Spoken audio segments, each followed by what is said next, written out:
CG stock સાથે એક તો ડીમાર્ટ, એવન્યુ સુપરમાર્ટ્સ અને મેરિકો. કારણ કે ઘણું સૌથી પહેલાં ડીમાર્ટની વાત કરીએ તો બહુ જ સારું એક સ્ટ્રોંગ બ્રેકઆઉટ આપણને થર્સડે સેશનમાં જોવા મળ્યું છે. રિલેટિવ સ્ટ્રેન્થ પર જોઈએ કે નોન સિક્લિકલ કન્ઝ્યુમર ઇન્ડેક્સ જોઈએ તો ઘણું સ્ટ્રોંગ કાઉન્ટર છે એવન્યુ સુપરમાર્ટ્સ. અને અહીંયા 20 WMA પાર પણ આપણને એક બ્રેકઆઉટ આ સ્ટોકમાં જોવા મળ્યું હતું. 3 સેશન્સથી શોર્ટ કવરિંગ જોવા મળ્યું એવન્યુ સુપરમાર્ટ્સમાં. વેરેઝ મેરિકો જુઓ, ઘણું એક સ્ટ્રોંગ રિવર્સલ આપણને ગુરુવારના સેશનમાં મેરિકોએ બતાવ્યું છે. 200 EMAના સપોર્ટથી આ રિવર્સલ જે છે સ્ટોકમાં મેરિકોમાં આપણને જોવા મળ્યું. અને અહીંયા પણ લોંગ બિલ્ટઅપ સતત 2 સેશન્સથી આપણને બતાવ્યું હતું. લાસ્ટ વીકની વાત કરીએ આ બંને માટે મેરિકો, ડીમાર્ટ આપ કઈ રીતે જોઈ રહ્યા છો? ડીમાર્ટની વાત કરીએ તો અમારો એક ફેવરિટ સ્ટોક રહ્યો છે. ઇનફેક્ટ આપણે જ્યારે 31 ડિસેમ્બરની આજુબાજુ આખા વર્ષના માટે ડિસ્કસ કરી રહ્યા હતા ત્યારે પણ અમે ડીમાર્ટની ચર્ચા કરી હતી. સો ઇવન 2025ની જ્યારે ફાઇનાન્શિયલ યર હતું ત્યારે પણ ડીમાર્ટ 3500ની આજુબાજુ અવેલેબલ હતો. ઇનફેક્ટ આ વખતે ડિસેમ્બરમાં જ્યારે આપણે મળ્યા હતા આખા વર્ષની રણનીતિ માટે ચર્ચા કરી રહ્યા હતા ત્યારે પણ ડીમાર્ટ 3650 3700ની આજુબાજુ અવેલેબલ હતો. અને ઓવરઓલ ચાર્ટ સ્ટ્રક્ચર જોતા અમને એવું લાગતું હતું કે જે એક મેજર કન્સોલિડેશન થવું જોઈએ એ કન્સોલિડેશન કમ્પ્લીટ થઈ ગયું છે ને અહીંયાથી એક સારી અપસ્વિંગ આપણને જોવા મળી શકે એમ છે. સો ઓલરેડી એક વખત સ્ટોક 4800 જે આવ્યો છે ત્યાંથી ફરીથી એને એના પ્રીવિયસ સપોર્ટને રીટેસ્ટ કર્યા.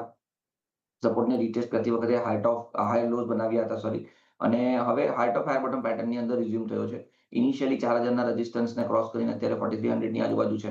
નો ડાઉટ 3 દિવસમાં જે રીતનું અહીંયા આપણને પ્રેશર જોવા મળ્યું છે, બાઇંગ પ્રેશર, તો રેલી ચેસ કરવાની રણનીતિને રાખવી જોઈએ કારણ કે મોમેન્ટમ ઇન્ડિકેટર શોર્ટ ટર્મમાં પાછા ઓવરબુટની અંદર આવી ગયા છે. તો કોઈ પણ ઘટાડો 41-4200ની આજુબાજુ ડીમાર્ટમાં મળે છે તો લોંગ કરીને જાઓ. 4000ની નીચેનો એક સ્ટોપ લોસ રાખો. અમને એવું લાગે છે કે માર્કેટમાં જે અનસર્ટેનિટી છે એને ધ્યાનમાં રાખતા માર્કેટ કન્સોલિડેશન યા તો હજી કંઈક નાનો એવો ફોલ આપણને જોવા મળી શકે છે. જેમાં ડીમાર્ટમાં જો કોઈ પણ ઓપોર્ચ્યુનિટી આપણને મળે 42-4100ની વચ્ચે તો લોંગ કરીને ચોક્કસ જઈ શકાય છે. એક પોઝિશનલ સ્ટોપ લોસ અહીંયા તમે 4800નો રાખી શકો છો. તો કોઈ પણ ઘટાડે બાય કરો. રિસ્ક રિવોર્ડ રેશિયો સારો છે 4000ના સ્ટોપ લોસની સાથે ડીમાર્ટ.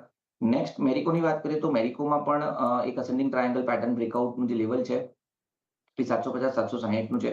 બ્રેકઆઉટ પછી આપણે જોયું કે 800 સુધી ગયું કાઉન્ટર, સસ્ટેન ના થયું અને ફરીથી બ્રેકઆઉટની નીચે ઇનફેક્ટ 730-740ના લેવલને ટેસ્ટ કર્યા જ્યાં 200 દિવસની મૂવિંગ એવરેજ છે. હવે પોઝિટિવનેસ એ છે કે માર્કેટમાં પાછલા સમયમાં પણ આપણે 760-750ના જ્યારે રેઝિસ્ટન્સ ટેસ્ટ કરતા હતા જ્યારે પણ કાઉન્ટર નીચે આવતું હતું ત્યારે હાયર લોઝ બનાવતું હતું અને હજી પણ એ પેટર્ન ઇન્ટેક્ટ છે. સો હાયર લોઝની પેટર્ન ઇન્ટેક્ટ છે. 200 દિવસની મૂવિંગ એવરેજને રિસ્પેક્ટ કરીને કાઉન્ટર અત્યારે આપણને એક બાઉન્સ દેખાડી રહ્યું છે.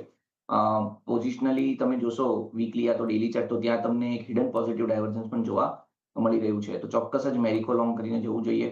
એક પોઝિશનલ સ્ટોપ લોસ 730નો રાખો. જો 730નું લેવલ બ્રેક નથી થતું તો એક 810-820ના ટાર્ગેટ માટે આપણે અહીંયા એક ઇન્વેસ્ટમેન્ટ ચોક્કસ જ મેરિકોની અંદર કરવું જોઈએ. તો